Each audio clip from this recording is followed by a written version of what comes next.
সেদিন অফিসে বসে কাজ করতে করতেই খবরটা কানে এলো।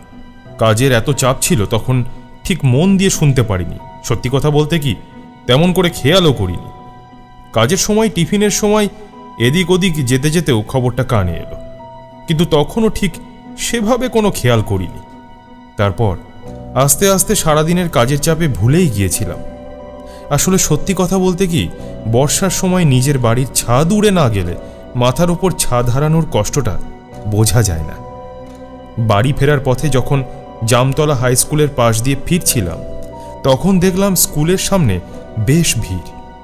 তখনও সেভাবে পাত্তা দিইনি, তবে হয়তো স্কুলের রেজাল্ট বেরিয়েছে, নয়তো নতুন ছেলেমেয়ের ভর্তির লাইন কিংবা অন্য কিছু। রাতে খাবার খাওয়ার সময় জগার মুখটা দেখলাম একদম হাঁড়ি হয়ে গেছে। প্রথমটা ওকে খেপাবার জন্যই বললাম, কিরে কি হলো, আজ আমাদের জগা সুন্দরীর এত অভিমান হলো কার ওপর? থামুন তো আপনি, সবসময় এত ইয়ার কি ভালো লাগে না। আমি খানিকটা থমকে গেলাম জগার ধমক খেয়ে। বুঝতে পারলাম মোটেই ব্যাপারটা তেমন একটা সহজ নয়, সিরিয়াস কিছু একটা হয়েছে। আমি এবার ঠিকঠাক করে জিজ্ঞেস করলাম, কি হয়েছে, এত মন খারাপ কেন? জগা আমার ভাত বাড়তে বাড়তে থেমে গিয়ে বলল, শুনেছেন আমাদের জামতলা স্কুলের 8 জন মাস্টারের চাকরি গেছে।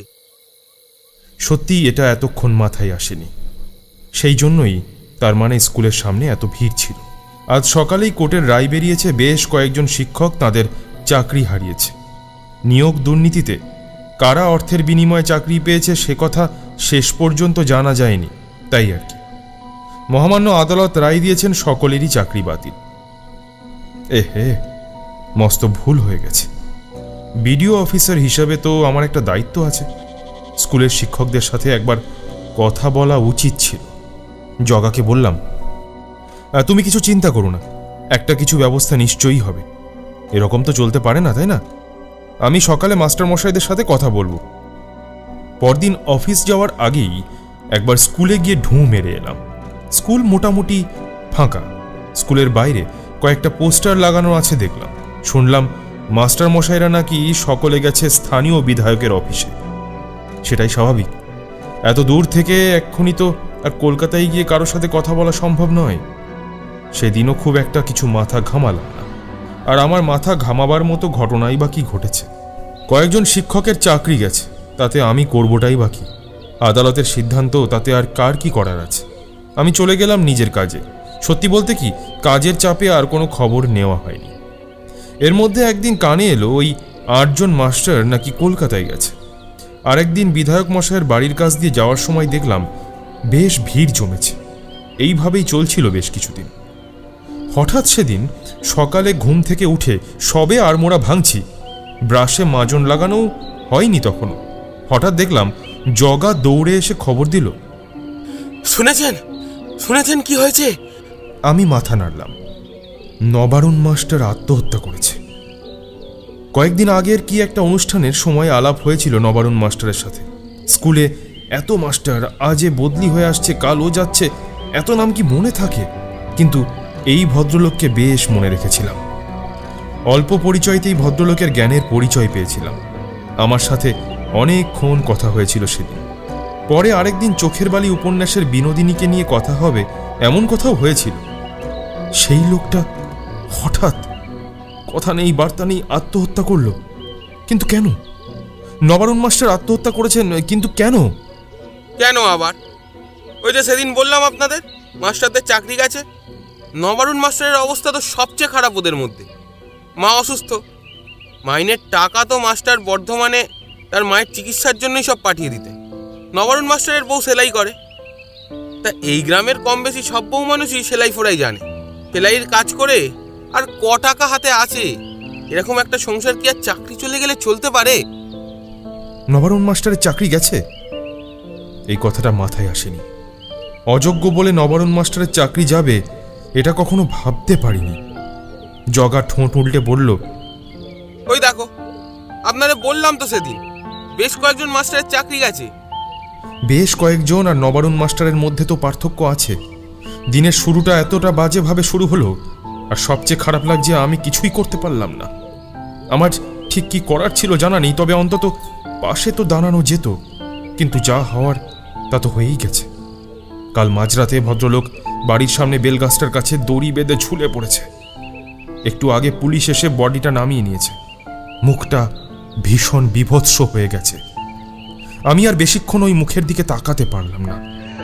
নবারুণবাবুর স্ত্রী খুব কান্নাকাটি করছিলেন। আমি সামনে গিয়ে একবার দাঁড়ালাম, কিন্তু এই অবস্থায় ঠিক কি যে বলতে হয় জানা নেই। তাই একপাশে দাঁড়িয়ে দাঁড়িয়ে ভাবলাম আমার অফিসে ভদ্রমহিলার একটা কাজের ব্যবস্থা করতে হবে। এর বেশি তো কিছু করার নেই আমার। নবারুণবাবুর বাড়ি থেকে ফিরে আসছি, হঠাৎ দেখা হলো মিত্তির মশাইয়ের সাথে। ভদ্রলোকের মুখ বেশ গম্ভীর। শুনেছেন তো নবারুণ মাস্টার কালকে গলায় দড়ি দিয়েছে? ব্যাপারটা কিন্তু মোটেও ভালো নয়। আমি ভাবলাম সেটা তো বটেই, যেটা ঘটেছে সেটা তো খুবই দুঃখজনক, কিন্তু তাই বলে নবারুণবাবু আত্মহত্যা করতে গেলেন কেন? এভাবে কারো চাকরি যেতে পারে না। আমি বিশ্বাস করি আজ না হয় কাল একটা না একটা ব্যবস্থা ঠিকই হবে। আর যদি তা নাও হয়, নবারুণবাবুর মতো পণ্ডিত ব্যক্তির কাজের অভাব হবে, আমি সেটা মানতে পারছি না। তিনি আরেকটু ধৈর্য ধরতে পারলেন না। একবার তো আমার সাথে দেখা করতে পারতেন। মিত্তির মশাই বললেন, ব্যাপারটা একদম ভালো না বিডিও স্যার। এই মাস্টার কিন্তু এখন অনেককে টানবে। মানে? অনেককে টানবে মানে? দেখুন, যাই হয়ে থাকুক না কেন, আত্মহত্যাকে আমি সমর্থন করি না। নবারুণ মাস্টারের সাথে তো আরও 7 জন মাস্টারের চাকরি গেছে। কই, তাঁরা তো গলায় দড়ি দিলেন না। আমার তো নবারুণ মাস্টারকে খুব পণ্ডিত মানুষ মনে হয়েছিল। ওনার কাছ থেকে আমি এটা আশা করিনি। মিত্তির মশাই খানিকটা এগিয়ে এসে বললেন, আপনি কিছুই জানেন না বিডিও স্যার। মাস্টাররা সব গেছিল বিধায়ক মশাইয়ের কাছে চাকরির ব্যাপারে কথা বলতে। তিনি বলেছিলেন এই ব্যাপারে নাকি তার কিছুই করার নেই। আদালতের রায় বলে কথা, সবাইকেই মানতে হবে। নবারুণ মাস্টার সহজ সরল মানুষ। বেচারা বিধায়ক মশাইয়ের সামনে বলে ফেলেছিলেন যে সব নেতামন্ত্রীরা পয়সা খেয়ে অযোগ্য লোকেদের চাকরি দিল, কই তাদের তো কিছু হলো না। এদিকে আপনার কাছে আর কি লোকাবার আছে? কারোর কাছেই কিছু লোকানোর নেই। যেসব নেতারা ঘুষ খেয়ে চাকরি বিক্রি করেছে বলে শোনা যাচ্ছে, তাদের মধ্যে তো আমাদের বিধায়ক মশাই চরণ হালদারেরও নাম আছে। বেশ কয়েকবার তো সরকারি গোয়েন্দাদের ডাকে ঘুরে এলো কলকাতা থেকে, কিন্তু প্রমাণের অভাবে লোকটা ধরা পড়েনি। এখন এই কথায় আছে না, ঠাকুর ঘরে কেড়ে আমি তো কলা খাইনি। বিধায়ক মশাই ধরেই নিলেন নবারুণবাবু ওকেই ঠেস দিয়ে কথাটা বলেছেন। স্যার যায় কোথায়? ওইখানে ওই একঘর লোকের সামনে বিধায়ক মশাই নাকি নবারুণবাবুকে একটা চড় মেরে দিয়েছিল। শুধু তাই নয়, আবার নাকি এও বলেছিল, লজ্জা করে না? পয়সা দিয়ে চাকরি কিনে আবার বড় বড় কথা বলছে। এমন লোকের তো গলায় দড়ি দিয়ে মরা উচিত। আর তারপরেই দেখুন এই কাণ্ড। লোকটা মরে গেল গলায় দড়ি দিয়ে। ওই জন্যই কেমন যেন মনে হচ্ছে জানেন তো, লোকটা একলা একলা যাবে না দুনিয়া থেকে। এই পৃথিবী ছেড়ে যাওয়ার আগে আরো কয়েকজনকে নিয়ে তবে যাবে। মিত্তির মশাইয়ের কথা শুনে আমি কেমন যেন চমকে গেলাম। সত্যি এই ব্যাপারে কিছুই জানা হয়নি আমার। সেদিন আরেকটা জিনিস চোখে পড়ল। আগেই দেখা উচিত ছিল, কিন্তু তাড়াহুড়োতে নবারুণবাবুর মৃতদেহটা ভালো করে লক্ষ্য করিনি। পরে যখন তাকে শ্মশানে নিয়ে যাওয়া হয়, তখন ভালো করে দেখে চমকে গেলাম। নবারুণবাবুর দুহাতে কালশিটের দাগ। মনে হচ্ছে যেন দুহাতকেও জোরে চেপে বেঁধে রেখেছিল।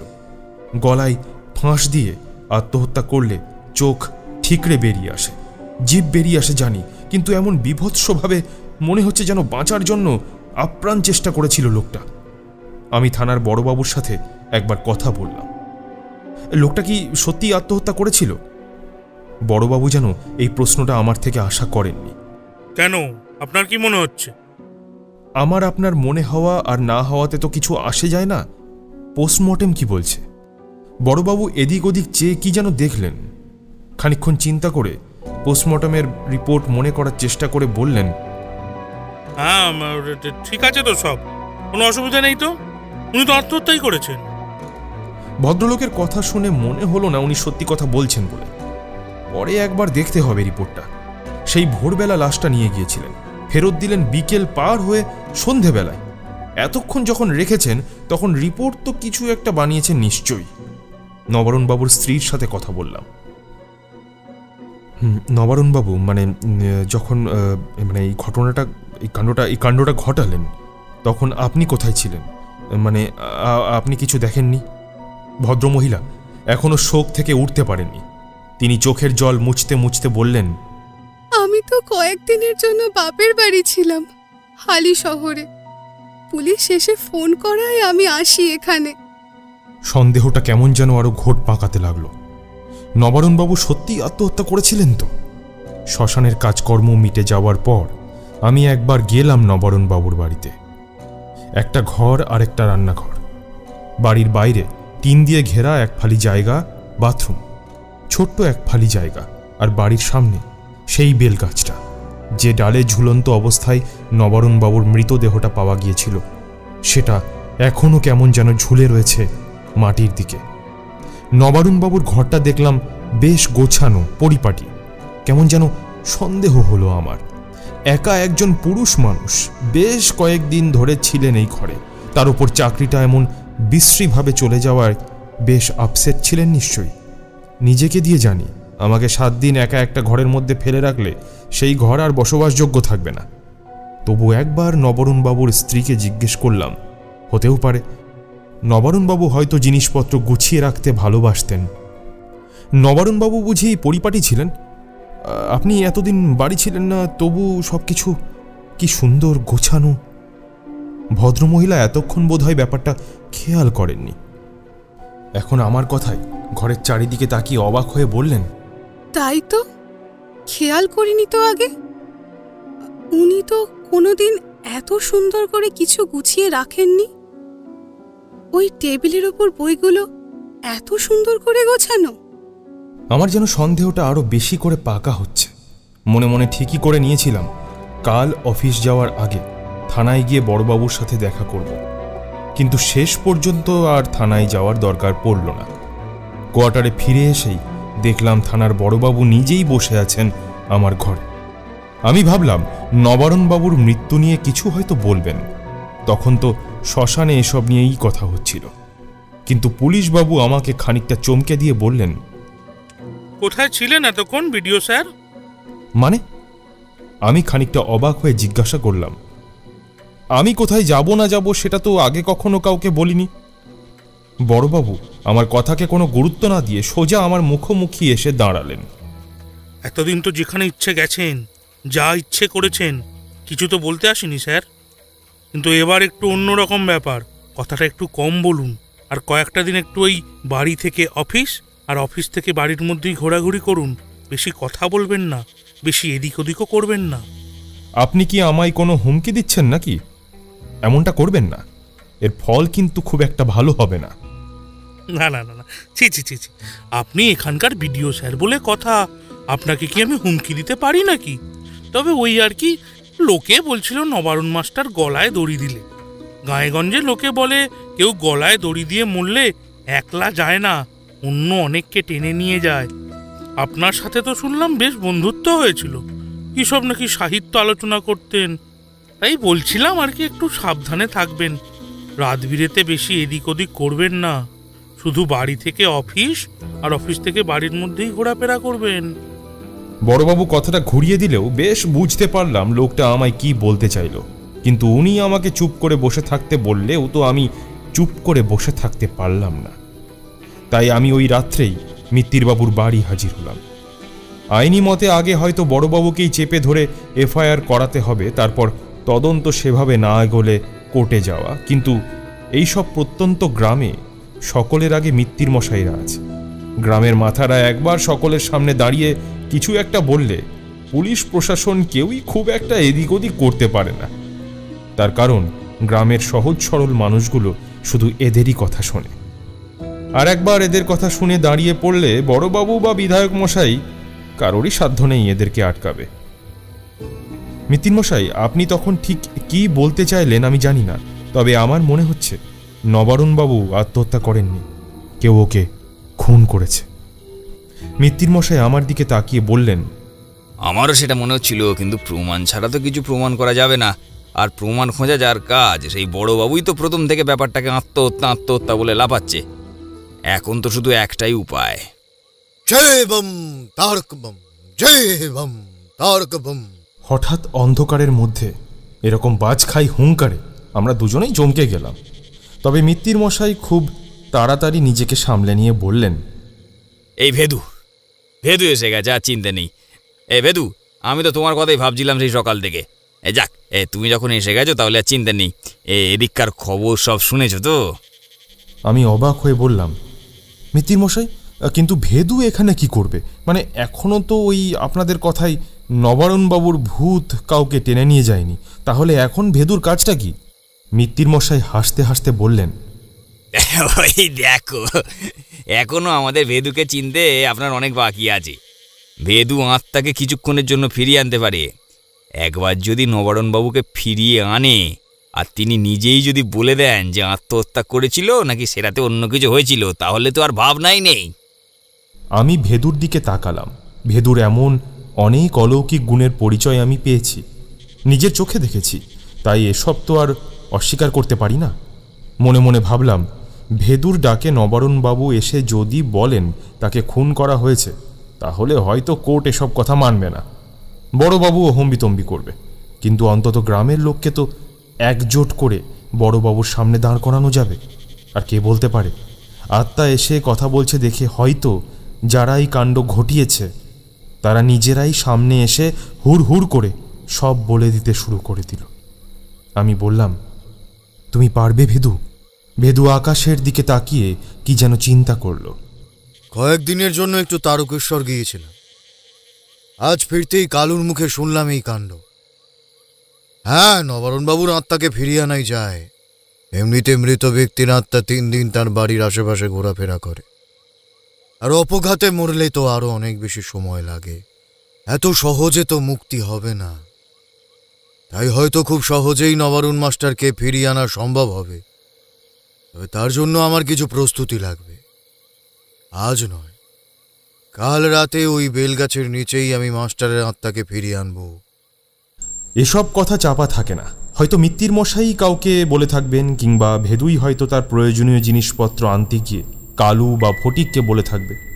সে যাই হোক না কেন, সকাল হতে না হতেই দেখলাম সারা গ্রাম জেনে গেছে আজ রাতে নবারুণবাবুর বাড়ির বেলগাছের সামনে ভেদু নবারুণবাবুকে ফিরিয়ে আনবেন। অফিসে আসতেই দেখলাম বড়বাবু আগে থেকে হাজির। আমাকে দেখেই একেবারে রীতিমতো চেঁচিয়ে উঠে বললেন, এসব আপনি কি করছেন বলুন তো? আমি একেবারে সুবোধ বালকের মতো মুখ করে বললাম, কেন বলুন তো? আপনি যেমন বলেছিলেন তেমনই তো করেছি। বাড়ি থেকে অফিস আর অফিস থেকে বাড়ি। চুপ করুন। আপনি নাকি ওই গুনিন ব্যাটাকে দিয়ে ওই মাস্টারের আত্মা নামাবেন? ছি ছি ছি ছি, আপনি একটা শিক্ষিত লোক, একটা এত বড় সরকারি অফিসার, আপনি এসব কুসংস্কারে আশকারা দিচ্ছেন। আমি হাসতে হাসতে বললাম, ওই দেখুন, আপনি আবার এত রেগে যাচ্ছেন কেন? আপনার মতো শিক্ষিত লোক, সরকারি অফিসার যখন আমার কথা শুনতে রাজি হচ্ছেন না, তখন আমাকে ওই ভেদুর মতো অশিক্ষিত কুসংস্কারে আচ্ছন্ন মানুষটার সাহায্য তো নিতেই হবে। আর আপনি এত চিন্তা করছেন কেন? মাস্টার তো আত্মহত্যা করেছে, তাই না? তা সেটাই তিনি এসে বলবেন, আপনার কাজটা আরো সহজ হয়ে যাবে। বড়বাবু রাগে গড়গড় করতে করতে চলে গেলেন।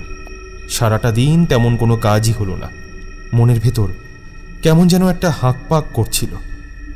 অফিসের লোকজনেরও অবস্থা দেখলাম একদম উড়ু উড়ু। সন্ধে অবধি অপেক্ষা হলো না। বিকেলেই হাজির হয়ে গেলাম নবারুণবাবুর বাড়িতে। সেখানে গিয়ে তো আমি অবাক, সারা গ্রাম এসে জড়ো হয়ে গেছে ওই এক চিলতে জায়গায়। নবারুণবাবুর দাওয়ায় এক কোণায় তার স্ত্রী দাঁড়িয়ে আছেন। দেখে সত্যিই খুব খারাপ লাগলো।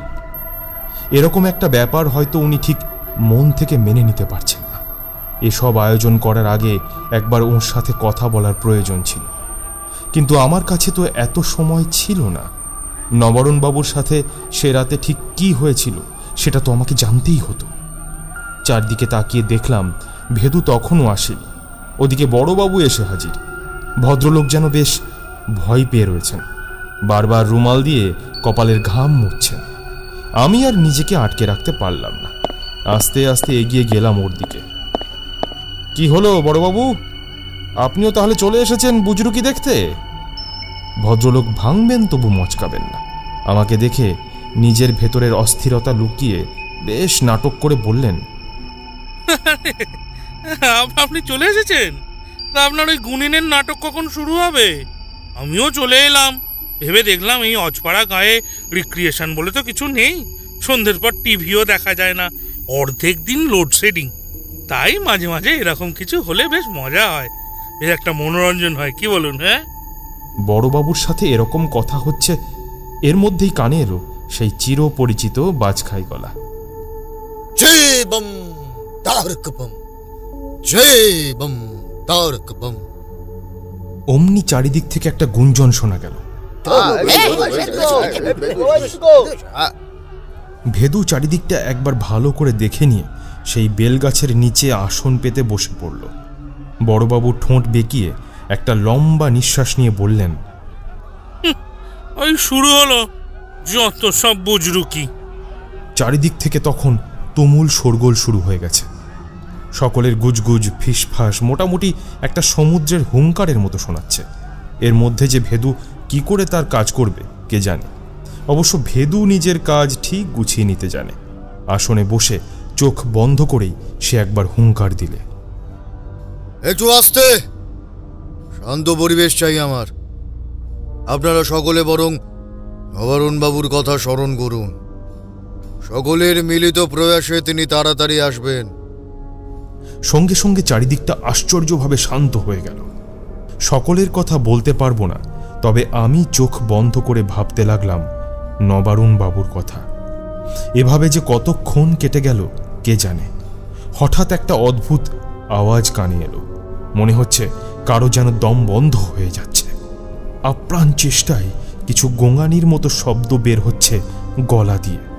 চমকে তাকিয়ে দেখলাম সবাই চোখ বড় বড় করে তাকিয়ে আছে বেলগাছটার দিকে। বেলগাছের যে ডালটা নবারুণবাবুর ভারে প্রায় মাটি অবধি বেঁকে গিয়েছিল সেটা যেন অদ্ভুতভাবে নড়ছে। পিছন থেকে একটা চিৎকার আর তারপরেই পড়ে যাওয়ার আওয়াজ পেলাম। পরিস্থিতি এমনই যে সামান্য কিছু আওয়াজও যেন বুকের মধ্যে ঘা মারে। পিছনে তাকিয়ে দেখলাম নবারুণবাবুর স্ত্রী অজ্ঞান হয়ে পড়ে গেছেন। কয়েকজন ভদ্রমহিলা তাকে ঘরের ভেতরে নিয়ে গেলেন। এক প্রকার ভালোই হয়েছে, এসব কিছু তাঁর দেখার প্রয়োজন নেই। বেলগাছের ডালটা অসম্ভবভাবে দুলছে, সেদিকে তাকিয়ে ভেদু চিৎকার করে বলল, কোনো উত্তর নেই। কিছুক্ষণ পরে আবার ভেদু চিৎকার করে বলল, নবারুণ বাবু, আপনি এসেছেন। এবার একটা অদ্ভুত খ্যারখ্যারে গলা ভেসে এলো। ভেদু খানিকক্ষণ চুপ করে থেকে বলল, নবারুণ বাবু, আপনি এসেছেন। ভেদুর কথা শেষ না হতেই আবার সেই খ্যারখ্যারে গলাটা শোনা গেল, এসেছি, কিন্তু কেন ডেকেছিস আমায়? একটু শান্তিতে থাকতে দিবি না আমায়? খানিকক্ষণ সব চুপচাপ। আমায় ক্ষমা করবেন, আপনি যেখানে আছেন ভালো থাকুন। আমি প্রার্থনা করব যেন আপনি তাড়াতাড়ি মুক্তি পান। আমার জন্য কাউকে প্রার্থনা করতে হবে না, আমাকে যেতে দে। আমরা সকলে চলে যাব, শুধু একটা প্রশ্ন।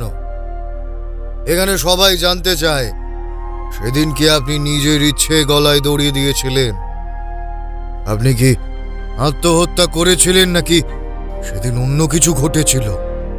আমার মনে হচ্ছে যেন আমার দম বন্ধ হয়ে গেছে।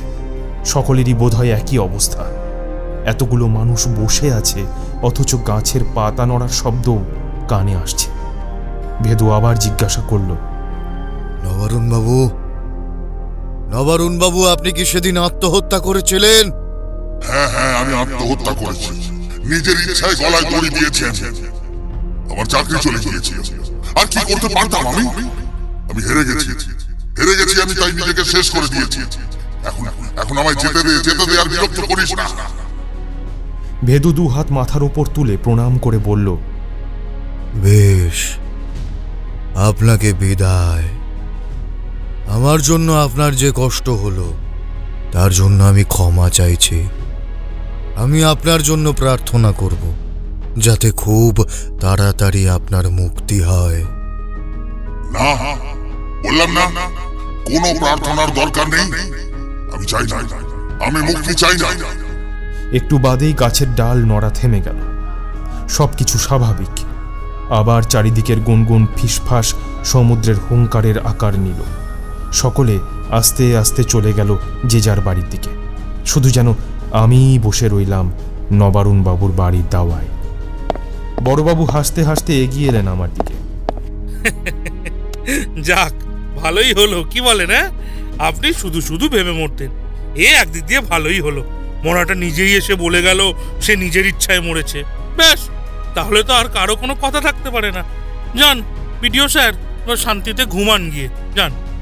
বড়বাবু ব্যঙ্গের হাসি হাসতে হাসতে চলে গেলেন। আমি যেমন বসেছিলাম তেমনই বসে রইলাম। নিজেকে নিজের কাছে বড্ড ছোট মনে হলো। ভীষণ রাগ হলো নবারুণ মাস্টারের ওপর, নিজের ওপরও রাগ হলো কারণ একটা হেরে যাওয়া মানুষের জন্য পুরো একটা দিন নষ্ট করলাম। আর এখানে বসে থেকে হবেটা কি? তাই উঠে চলে যাচ্ছিলাম, ভেদু এগিয়ে এসে বলল, আপনি বড় আশাহত হলেন তাই না বিডিও স্যার? হ্যাঁ, তা তো একটু হয়েছি বই কি, আর কি। ফিরে যাই, গল্প তো শেষ হয়ে গেল। ভেদু কি যেন ভেবে বলল, আমার কিন্তু তা মনে হয় না বিডিও স্যার, গল্প শেষ হয়নি, গল্প বোধহয় এইবার শুরু হলো। ভেদু তার ঝোলা আর আসন গুছিয়ে নিয়ে চলে গেল, কিন্তু যাবার সময় সে যে কি বলে গেল আমার মাথায় ঢুকল না। 7-5 ভাবতে ভাবতে কোয়ার্টারে ফিরে এলাম। রাতে অনেকক্ষণ শুয়ে শুয়ে ছটফট করতে করতে অবশেষে বোধহয় চোখটা লেগে গিয়েছিল। হঠাৎ মনে হলো আমার কাঁধের ওপর একটা ঠান্ডা হাত। হঠাৎ করে খুব শীত করতে শুরু করেছে, কাঁপতে শুরু করেছি আমি। ধর্মর করে উঠে বসতেই দেখি আমার প্রায় বুকের ওপর ঝুঁকে দাঁড়িয়ে আছে নবারুণ মাস্টার। ঠিক সেই একই রকম বিভৎস মুখ, চোখ দুটো ঠিকরে বাইরে বেরিয়ে আছে, ঠোঁটের দুপাশ দিয়ে লালা ঝরে পড়ছে। আমি ভয়ে চিৎকার করে উঠলাম, সে কে কে?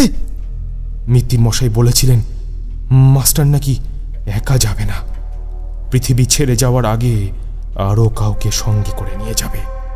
তবে কি শেষ পর্যন্ত আমাকেই নিতে এলো নাকি?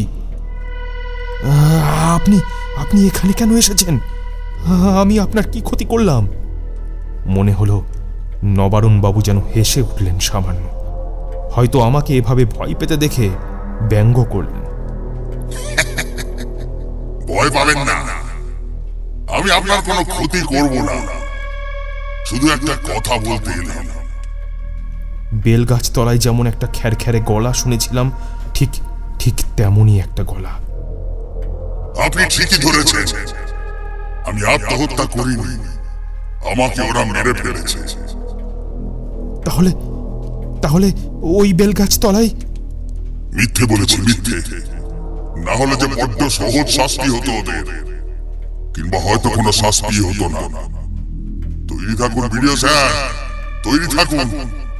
ওই বেল গাছের অনেকগুলো ডাল এখন মাটির দিকে ঝেঁকে পড়বে। কি যে হয়ে গেল চোখের সামনে ঠিক বলতে পারবো না। মনে হলো একটা সাদা ধোঁয়া কুণ্ডলি পাকিয়ে জানলা দিয়ে উড়ে গেল। ঘড়ির দিকে তাকিয়ে দেখলাম 3:30 বাজে। এটাকে ভোর বলবো না রাত বলবো জানি না। এ সময় কোনোদিন বাড়ির বাইরে যাইনি, তবে মন বলছে এক্ষুনি এই ঘটনা একবার ভেদুকে বলতে হবে। ভেদু তার বাড়িতে আছে নাকি অন্য কোনো গাছতলায় নাকি শ্মশানে জানি না, কিছুই জানি না। তবে এটুকু জানি এক্ষুনি ভেদুকে আমার ভীষণ দরকার। আমি উঠে পড়লাম বিছানা ছেড়ে। রাতের জামা কাপড় পরেই বাইরে এলাম। জগার নাক ডাকার আওয়াজ বাড়ির বাইরে থেকেই পাচ্ছি, তাকে ডেকে লাভ নেই। রাস্তার কুকুরগুলো আমাকে দেখে ভেবাচাকা খেয়ে তারস্বরে ডেকে চলেছে। আমি ভেদুর বাড়ির দিকে ছুটে গেলাম। ভাগ্যি ভালো ভেদু তার বাড়িতেই ছিল। আমি রাস্তা থেকেই চিৎকার করলাম, ভেদু, ভেদু, ও ভেদু। একটু বাদেই ভেদু বেরিয়ে এলো। কি হলো ভিডিও স্যার, এত রাতে আপনি? কোনো বিপদ হলো নাকি? ভেদুকে সামনে দেখতে পেয়ে আমি যেন একটু আশ্বস্ত হলাম। তার 2 কাঁধে হাত রেখে আমি তখন হাঁপাচ্ছি, আমার সারা শরীর ঘামে ভিজে গেছে। ভেদু আমার 2 কাঁধ ঝাঁকিয়ে বলল, আরে ভিডিও স্যার, কি হলো কি আপনার? বলবেন তো নাকি? ভেদু, ভেদু, তিনি এসেছিলেন। কে? নবারুণ মাস্টার? হ্যাঁ, তিনি বললেন আত্মহত্যা করেননি। তাহলে বেলগাছ তলায় কেন মিথ্যে কথা বললেন উনি? ভেদু শান্ত হয়ে একটু সরে দাঁড়ালো, আকাশের দিকে মুখ তুলে বলল, আপনাকে তো বললাম গল্প শেষ হয়নি, শুরু হয়েছে সবে। আমি ভেদুর কাছে সরে এসে বললেন ওই বেলগাছের অনেকগুলো ডাল নাকি মাটির দিকে নুয়ে পড়বে।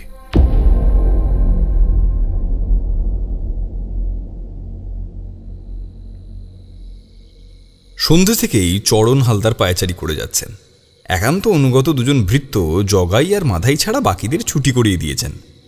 কে জানে, বলা তো যায় না, উত্তেজনার বশে কখন যে কোন কথা বের হয়ে যায় মুখ থেকে, আর ওদিকে যে কি হচ্ছে কে জানে।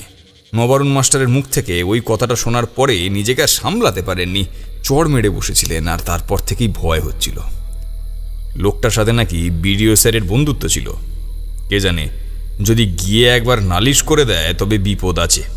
এই জামতলায় বিডিও অফিসার লোকটা বেশ জনপ্রিয় মানুষ, এক ডাকে গাঁয়ের মাথারা জড়ো হয়ে যায়। কিছুই হয়তো করতে পারবে না, কিন্তু একটা ঝামেলা করে ঘরের কথা বাইরে নিয়ে আসবে। এমনিতেই সময় ভালো যাচ্ছে না, প্রায়ই কলকাতা থেকে গোয়েন্দা অফিসাররা ডেকে পাঠাচ্ছে। 2-4 জন তো ইতিমধ্যে ধরা পড়ে গেছেন, বলা যায় না তিনিও না কোনোদিন ওই দলে নাম লেখান। নিজেকে সামলাতে না পেরে সেই রাতেই চড়াও হলেন ওই মাস্টারের ঘরে। সাথে ছিল জগাই আর মাধাই, 3 জনেই একেবারে গলা অবধি খেয়ে হাজির হয়েছিল।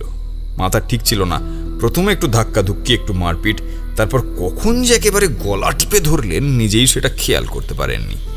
লোকটা শেষ পর্যন্ত বাঁচার চেষ্টা করেছিল, বাঁচার প্রবল চেষ্টায় 2টো চোখ ঠিকরে বেরিয়ে আসছিল, মুখ বেঁকে গিয়েছিল, কিন্তু 3 জনে মিলে গায়ের জোরে লোকটাকে মেরে ফেলেছিল। লোকটা যখন একদম মরে গিয়েছে তখন হুঁশ হলো। কি করা যায় ভেবে রাতেই খবর পাঠালেন থানার বড়বাবুকে। মানতেই হবে, ভদ্রলোক খুব সাহায্য করেছেন। নিজের হাতে ঘরদোর পরিষ্কার করে সমস্ত প্রমাণ লোপাট করেছেন। তারপর সবাই মিলে ভোরের দিকে লোকটাকে বেলগাছের ডালে ঝুলিয়ে দিয়েছে। সবই তো ঠিকঠাক ছিল, এর মধ্যে এ আবার কি নতুন ফ্যাসাদ হলো রে বাবা। বলে নাকি ভেদুগুণিন মাস্টারের আত্মাকে ফিরিয়ে এনে জিজ্ঞাসা করবে তিনি আত্মহত্যা করেছিলেন নাকি তাকে কেউ খুন করেছিল। এ তো আচ্ছা মুশকিল হলো। চিন্তায় চিন্তায় ছটফট করছেন বিধায়ক চরণ হালদার। লম্বা ঘরটায় এ প্রান্ত থেকে ও প্রান্ত তিনি হেঁটে চলেছেন। জগাই আর মাধাই হাঁ করে দেখছে তাদের গুরুকে। কিচ্ছু বলার সাহস নেই। চরণবাবু একবার ভেবেছিলেন যাবেন একবার বেলগাছতলায় ভেদুর ভেলকি দেখতে, কিন্তু শেষ পর্যন্ত সাহস হয়নি। কে জানে বাবা, সত্যি যদি মাস্টারের ভূত বেলগাছ থেকে বেরিয়ে এসে তার গলা টিপে ধরে। আশপাশ থেকে সন্ধ্যের শাঁখের আওয়াজ প্রায় ঝিমিয়ে এসেছে। ঘড়ির কাঁটা ঘুরতে ঘুরতে প্রায় 8টার ঘর ছুঁয়েছে, তখন থানার বড়বাবু এসে হাজির হলেন। মুখের হাসিখানাই বলে দিচ্ছে সব ঠিক আছে। এই হাসিখানা দেখে চরণবাবু একটু প্রাণে বল পেলেন। কি হে, তোমাকে বলেছিলাম না খবরটা পাওয়া মাত্র এসে হাজির হবে? এতক্ষণ ধরে কি করছিলেটা কি ওখানে? ভূতের নাচ দেখছিলে? বড়বাবু হো হো করে হেসে উঠলেন। তাজা বলেছেন, ভূতের নাচই বটে। উফ, কি যে কাণ্ড! রে বাবা, বাপের জন্মে এমন কাণ্ড দেখিনি মশাই। উফ, সারা জীবনের মতো একখানা অভিজ্ঞতা হয়ে রইল মাইরি। উফ, মানেটা কি? সত্যিই এসেছিল নাকি মাস্টারের ভূত? আরে এসেছিল তো, মানে লোকে তো তাই বলছিল। সবাই হাঁ করে দেখছিল, শুনছিল, আমিও শুনলাম, তবে কাউকে দেখতে পাইনি। তা সত্যিই কেউ এসেছিল নাকি ওই বুজরুক গুণিনটাই অমন গলা করে বলছিল তা বলতে পারবো না। তবে ব্যাপারটা কিন্তু অসাধারণ ছিল। বেলগাছটা কেমন নড়ছিল, ওই ডালটা যেটায় ও ব্যাটাকে ঝুলিয়েছিলাম সেটা এদিক থেকে ওদিক নড়ছিল। মনে হচ্ছিল এই বুঝি মটমট করে ভেঙে গেল। চরণবাবু চোখ বড় বড় করে বলল, তারপর কি হলো? কি আবার হবে? এসে বললে সে নাকি নিজেই লটকে গিয়েছিল, কেউ তাকে মারেনি। চরণবাবু অবাক হয়ে বলল, তার মানে বেটা শুধু ও নয়, ওর আত্মাও এখন এই চরণ হালদারকে ভয় করে। এই জন্মের পাঠ তো ঘুঁচে গেছে, সামনের জন্মেও এই চরণ হালদারের নামে কথা বলতে গেলে 2 বার ভাববে। একটা বিশাল বোঝা যেন বুক থেকে নেমে গেছে। ব্যাপারটা তো একটু উদযাপন করতে হয়। প্রায় সারা রাত বিধায়ক মশাইয়ের বাড়িতে উৎসব চলল।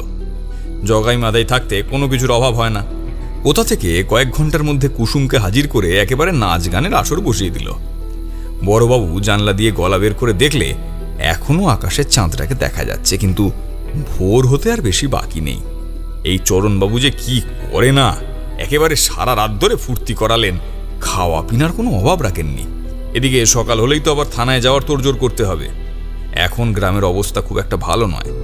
মাস্টারের ব্যাপারটা ধামাচাপা পড়ে গেলেও বিডিও স্যারের কল্যাণে তো বেশ নাড়াচাড়া হয়েছে। এখন কাজে ফাঁকি দিলেই ভগবান জানে কখন আবার আগুনটা মাথাচাড়া দিয়ে ওঠে। তাই এখন যে করে হোক বাড়ি ফিরতে হবে। একটু ঘুমিয়ে নিলে সময় থানায় হাজিরা দেওয়া যাবে। বড়বাবু উঠতে গিয়ে দেখলেন তার মাথাটা একটু টলছে।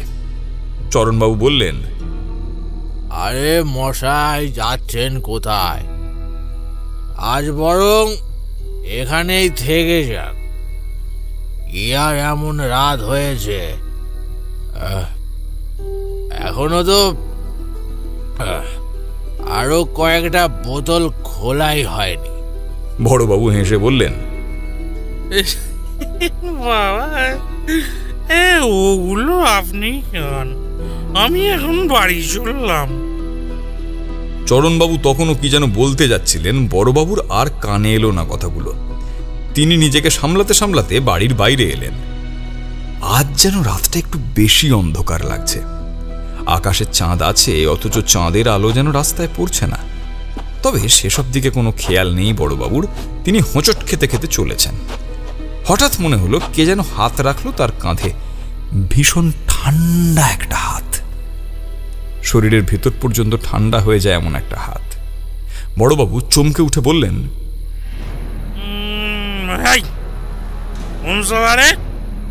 হাত রাখছিস?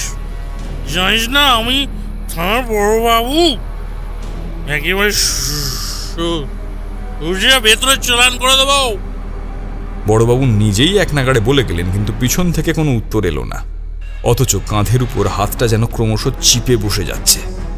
বড়বাবু এবার পিছনে ঘুরলেন, আর পিছনে ঘুরতেই মনে হলো একটা ঠান্ডা হিমেল স্রোত শিরদাঁড়া বেয়ে নিচে নেমে যাচ্ছে। সামনে দাঁড়িয়ে আছে নবারুণ মাস্টার, ঠিক সেই একই রকম বিভৎস মুখ, ঘাড়টা একদিকে কাত হয়ে আছে, চোখ দুটো ঠিকরে বেরিয়ে আসছে। বড়বাবু, ও বড়বাবু, কোথায় যাচ্ছে? ভয়ে বড়বাবু শক্ত কাঠ হয়ে দাঁড়িয়ে রইলেন। একবার মনে হয়েছিল এ বুঝি মালের নেশা, কিন্তু কাঁধের উপর সেই ঠান্ডা হাতটা বলে দিচ্ছে এটা কোনো কল্পনা নয়, একেবারে ঘোর বাস্তব।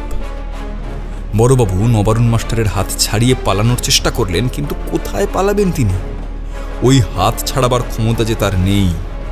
ক্রমশ যেন শরীরের মাংস ভেদ করে একেবারে হাড় অব্দি গিয়ে বসেছে। ভয় লাগছে, খুব ভয় লাগছে না? মনে হচ্ছে না যে নিজের অপকর্ম একদিন নিজের কাছে ফিরে আসবে? চিন্তা নেই, তুই একা নয়। এখন থেকে একের পর এক লোক, তোদের ওই চরণ হালদার, ওর দুই চেলা, সকলে একসাথে ঝুলবে ওই বেল গাছের ডালে। তোকে দিয়েই কাজটা শুরু করছি।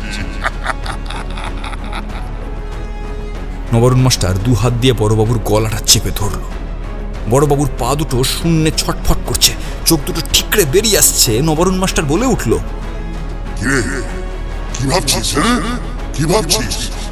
সেই যখন বদলা নিতে এলাম, তাহলে ভেদুর কাছে, গায়ের সকলের কাছে স্বীকার করলাম না কেন যে আমি আত্মহত্যা করেছি? তার কারণ তখন আসল কথা বললে যে তোর ঘাড়ে দায় পড়তো খুনিকে খুঁজে আনা। এত বড় দায়িত্ব তুই কি সামলাতে পারতিস বল? তার চেয়ে আমার খুনিকে আমি শাস্তি দেব। বড়বাবুর শরীরটা আস্তে আস্তে নিথর হয়ে গেল।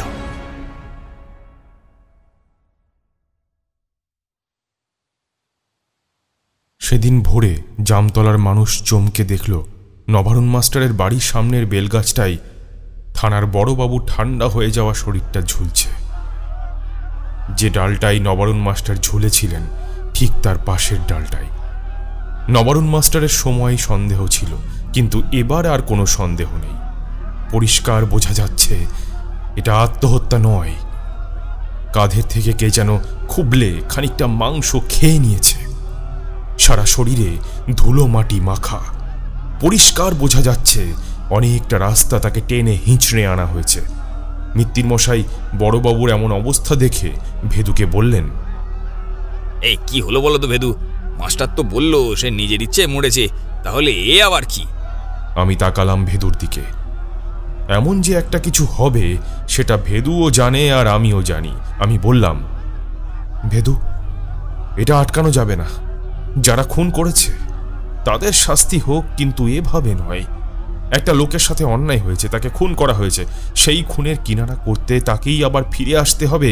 এভাবে যদি সব বঞ্চিত অসহায় মানুষ আবার ফিরে আসে নিজেদের অধিকার বুঝে নিতে, তাহলে তো আর দেশে আইন কানুনের কোনো প্রয়োজন নেই।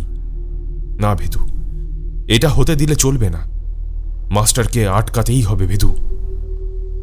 বড়বাবুর লাশটাকে তখন গাছ থেকে নামানো হচ্ছিল।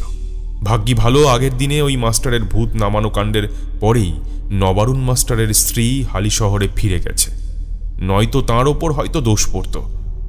ভেদু এগিয়ে গিয়ে একবার বড়বাবুর লাশটা দেখল। লাশটা নামানোর পরেও ডালটা ঝুঁকে এসে মাটিতে ঠেকেছে। ভেদু সেদিকে তাকিয়ে বলল, আজ সন্ধ্যের পর আমি এখানে সাধনায় বসবো, কিন্তু যতক্ষণ না আমার জব শেষ হয়, মাস্টারের হাত থেকে ওই চরণ হালদারকে বাঁচাতে হবে। কে মারবে চরণ হালদারকে?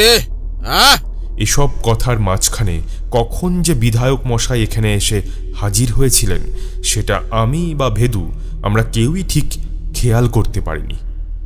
চরণ হালদার এগিয়ে গেল ভেদুর দিকে। আমাকে নিয়ে কি কথা হচ্ছিল? মনে হচ্ছে আমাকে মারার ষড়যন্ত্র চলছে। ভেদু কিছু বলার আগে আমি এগিয়ে গেলাম। দেখুন চরণবাবু, পরিস্থিতি অনেক জটিল হয়ে গেছে। দেখছেন তো বড়বাবুর কি অবস্থা। এখনো সময় আছে, নিজের দোষ স্বীকার করে নিন। আইনি পথে আপনার শাস্তি হয়তো হবে, কিন্তু সেটা এতটা নৃশংসভাবে নয়। তাই নাকি? স্বীকার তো করব, কিন্তু ঠিক কি স্বীকার করার কথা বলছেন বলুন তো? ও, ওই মাস্টারের খুনের ব্যাপারটা। তা কালই তো আপনার এই বুজরুক গুনিন কি সব আত্মা টাত্তা নামিয়ে কি সব ভৌতিক কাণ্ড দেখালেন। তারপর কি হলো? যে তো এসে বলল যে নিজেই নিজের ইচ্ছাতে মরেছে। এরপর আমাকে নতুন করে কি স্বীকার করতে বলছেন বলুন তো বিডিও স্যার?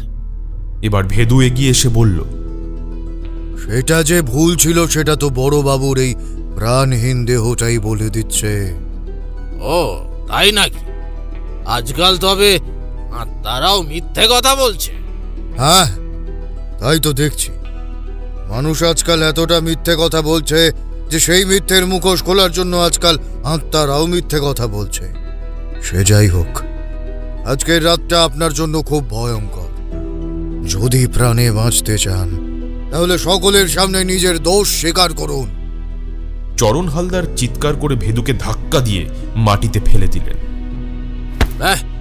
যা যা, বুজরুক গুনিন কোথাকার, যা ইচ্ছে হয় করে নে যা। আমি কিছুই করিনি তো স্বীকার করব কি? চরণ হালদার চলে গেলেন। ভেদুর কোনো কথাই শুনল না। কিন্তু সে যাই হোক, ভেদু তো তার নিজের কাজ করবেই। সন্ধে হতেই ভেদু আবার সেই বেলগাছের সামনে হাজির হল। সঙ্গে রয়েছে তার চিরপরিচিত ঝোলা। ভেদু এখন বেলগাছের সামনে আসন পেতে নবারুণ মাস্টারের মুক্তির জন্য জব করবে। এ তো অনেক লম্বা প্রক্রিয়া, এতক্ষণ এখানে থেকে লাভ নেই। তাই আমি আর সন্ধ্যের সময় বেলগাছ তলায় যাইনি, কোয়ার্টারেই ছিলাম। দুদিন ধরে ঘুম হয়নি ঠিক মতো, তাই জগাকে বলেছিলাম তাড়াতাড়ি রাতের খাবার দিয়ে দিতে। তাড়াতাড়ি খেয়ে নিয়ে শুয়ে পড়ব, শরীরটা একটু ঘুম চাইছে। কিন্তু সে বুঝি আর আমার ভাগ্যে নেই। রাতের খাবার শেষ করে সবে ঘরে গেছি, দেখলাম ঘরের আলোটা কেমন যেন কাঁপছে। আমি ভাবলাম আলোটার কোনো গন্ডগোল বুঝি। জগাকে ডাকতে যাব, হঠাৎ দেখলাম আলোটা নিভে গেল। আর তারপরই কাঁধের ওপর পড়ল একটা ঠান্ডা হাত। মুখ দিয়ে আপনা আপনি বেরিয়ে এলো, নবারুণ মাস্টার। হ্যাঁ আমি। আপনি তো সব জানেন ভিডিও স্যার, সব জানেন, তবু ওই চরণ হালদারকে বাঁচাতে চান আপনি। আজ যেন নবারুণ মাস্টারের গলায় অভিমানের সুর। আমি বাঁচাতে চাই না, কিন্তু যা হওয়ার সেটা আইনি মতে হোক, শুধু এইটুকুই চাই। হা হা করে হেসে উঠলেন নবারুণ মাস্টার।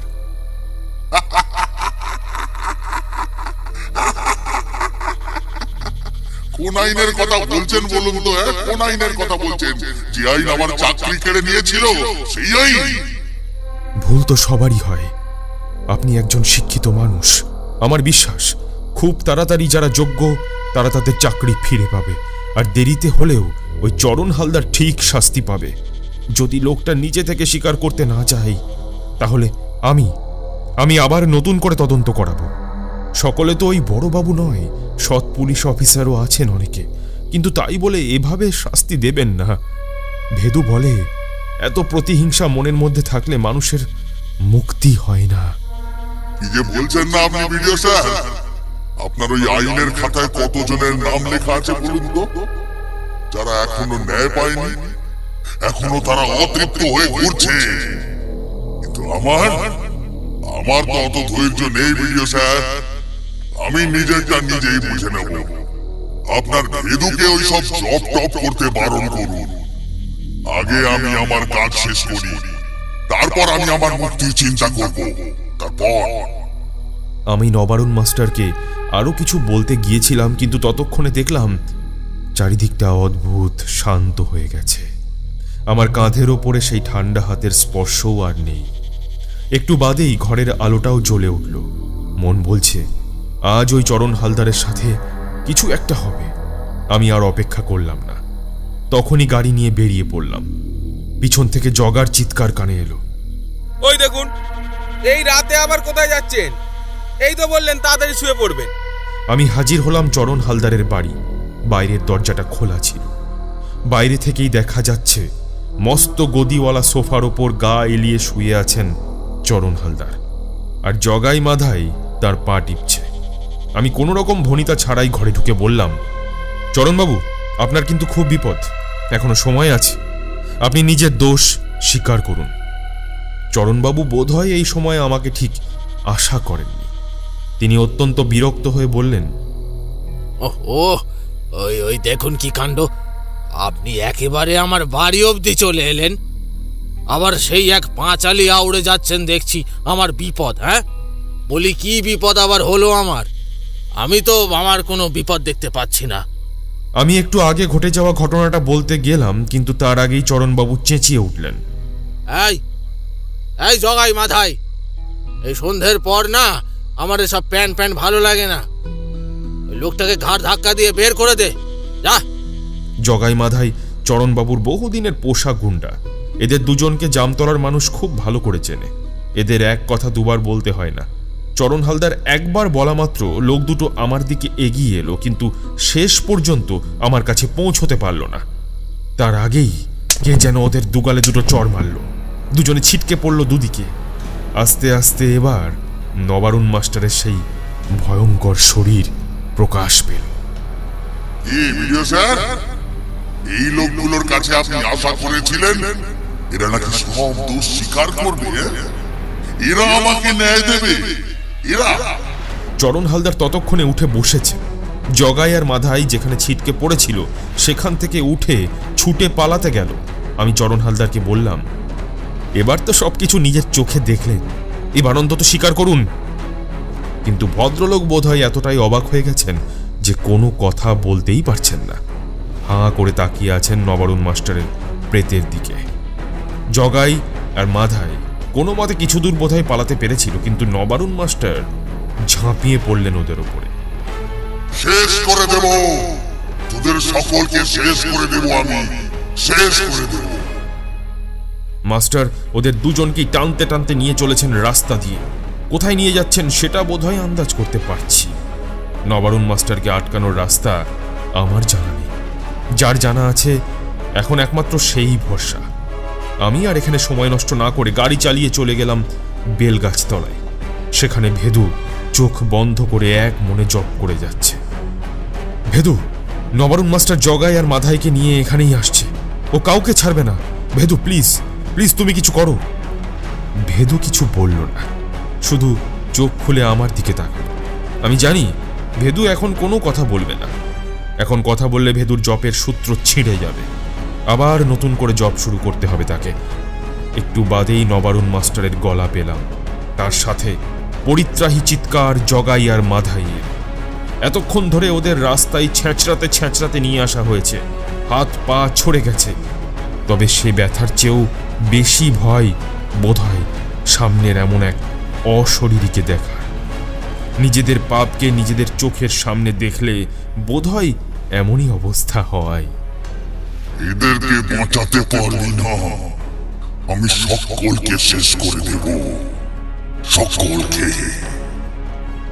নবারুণ মাস্টার দুজনকে টানতে টানতে গাছের কাছে নিয়ে, আমি জানি ভেদু গুণিন তোমার অনেক ক্ষমতা তোমার, কিন্তু আমাকে আটকানোর পাপ তুমি করো না। এদের শাস্তি হওয়াটা দরকার, শাস্তি হওয়াটা।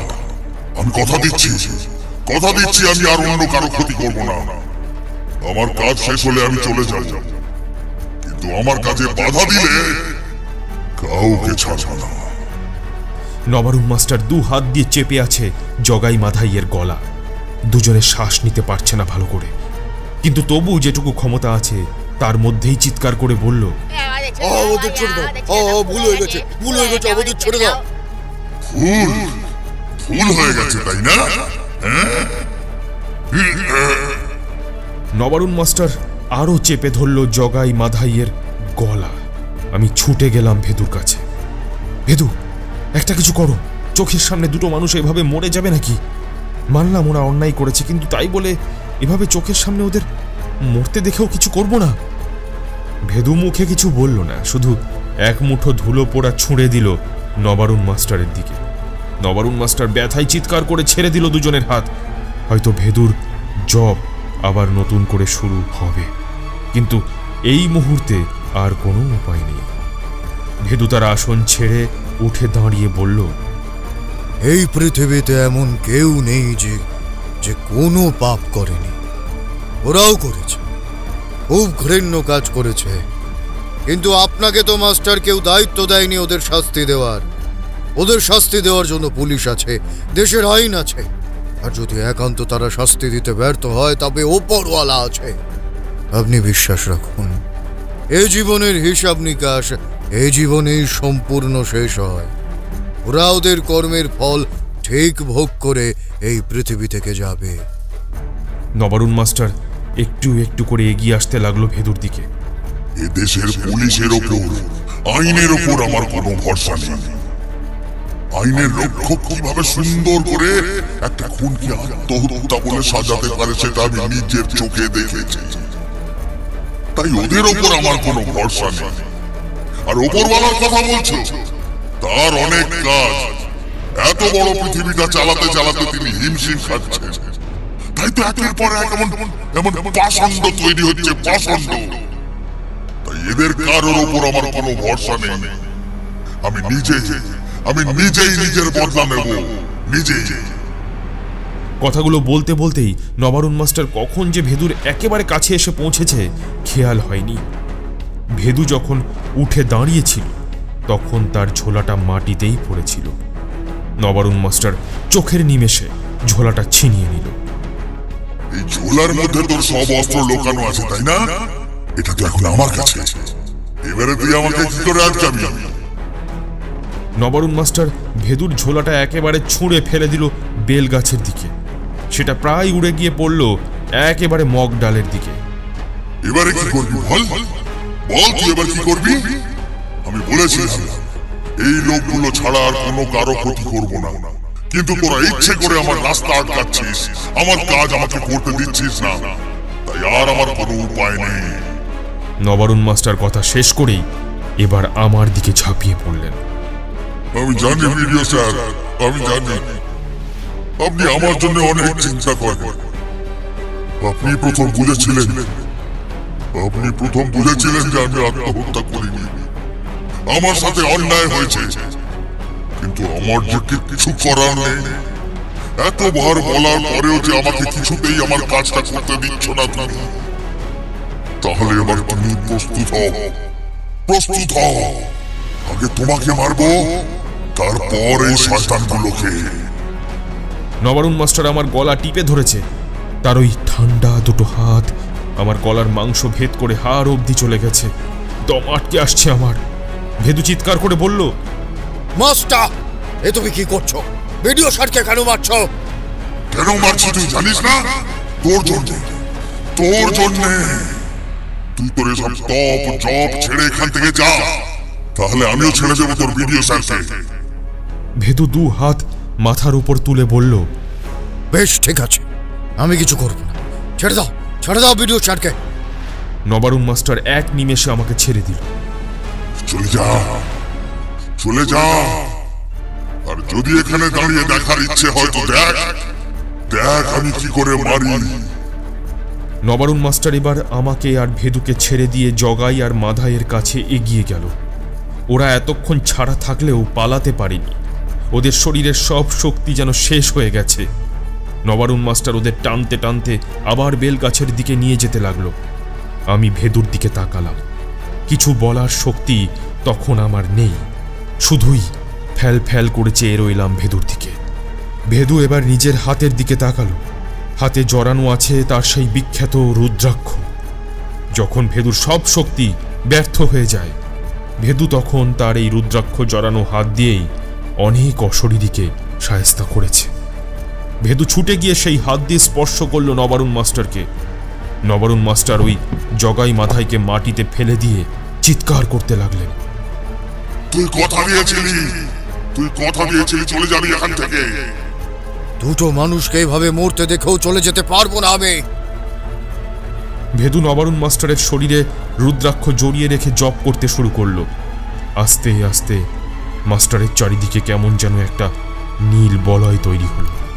নবারুণ মাস্টার শেষ চেষ্টা করেও আর ওই বলয় ভেদ করতে পারলেন না। কোনো এক অলৌকিক শক্তি ভেদুর ঝোলাটা বেলগাছের মগডাল থেকে নামিয়ে নিয়ে এলো। এবার ভেদু আবার তার আসনে গিয়ে বসল। নবারুণ মাস্টার সেই বলয়ের মধ্যে থেকেই চিৎকার করে চলেছে, প্রতারণা, আমার সাথে তোমরাও প্রতারণা করলে। ভিডিও স্যার, আপনিও এদের দলে। সকলে এদের কষ্ট দেখতে পাচ্ছেন। আর এরা তিনজন মিলে যখন আমায় খুন করেছিল, সেই যন্ত্রণাটা কারো চোখে পড়ছে না চোখে। আমরা সব বুঝতে পারছি, তবু আপনাকে আরো একবার অনুরোধ করব, সকলকে শাস্তি দেওয়ার ভার নিজের উপর নেবেন না। এদের ছেড়ে দিন, এরা এদের শাস্তি ঠিক পাবে। আপনি এদের কথা ছেড়ে দিয়ে আলোর পথে যান। ঠিক এই সময়েই একটা ভালো জিনিস ঘটল। চরণ হালদার বোধহয় এখনই সম্বিত ফিরে পেয়েছে। হঠাৎ কোথা থেকে যেন দৌড়তে দৌড়তে ভেদুর পায়ে এসে পড়ল। আমি স্বীকার করে নিচ্ছি, আমি সব স্বীকার করে নিচ্ছি। আমি খুন করেছিলাম, নবারুণ মাস্টারকে আমি খুন করেছিলাম। আমাকে বাঁচাও ভেদু, আমাকে বাঁচাও। ভেদু এবার নবারুণ মাস্টারের দিকে তাকিয়ে বলল, মাস্টার, এবার তো খুশি তুমি। চরণবাবু তাঁর সমস্ত দোষ স্বীকার করে নিয়েছেন। এবার তুমি শান্ত হও। আমি জপ করছি, তোমার মঙ্গল হবে, তোমার মুক্তি হবে। কথা দিচ্ছি, তোমার সকল দোষীরা সকলে তাদের উপযুক্ত শাস্তি পাবে। ভেদু এবার তার জপ শুরু করল। নবারুণ মাস্টার অদ্ভুতভাবে শান্ত হয়ে গেল। ভেদুর জপ যত এগোতে লাগলো, নবারুণ মাস্টারের সেই বিভৎস ভয়ঙ্কর চেহারাটাও যেন একটু একটু করে পরিবর্তন হতে লাগলো। একটা সময় একটা সাদা ধোঁয়া ভেদুর সেই নীল বলয় ভেদ করে বেরিয়ে মিশে গেল আকাশে। এই ঘটনার পর কয়েকদিন কেটে গেছে। চরণ হালদার আর তার দুই শাগরেদ পুলিশের কাছে আত্মসমর্পণ করেছে। আমার শরীরটা আগের থেকে একটু ভালো। সেদিন আবার কালুর চায়ের দোকানে আড্ডা বসেছিল। ভেদুকে দেখলাম কেমন যেন আনমনা হয়ে রয়েছে। আমি বললাম, কি হলো ভেদু? কিছুই না, শুধু ওই মা মাস্টারের কথাগুলো মনে পড়ছে। আইনের খাতায় কতজনের নাম লেখা আছে বলুন তো, যারা এখনো ন্যায় পায়নি, এখনো তাদের অতৃপ্ত আত্মা অন্যে হয়ে ঘুরছে। সত্যি এখনো কত মানুষ অতৃপ্ত হয়ে ঘুরছে।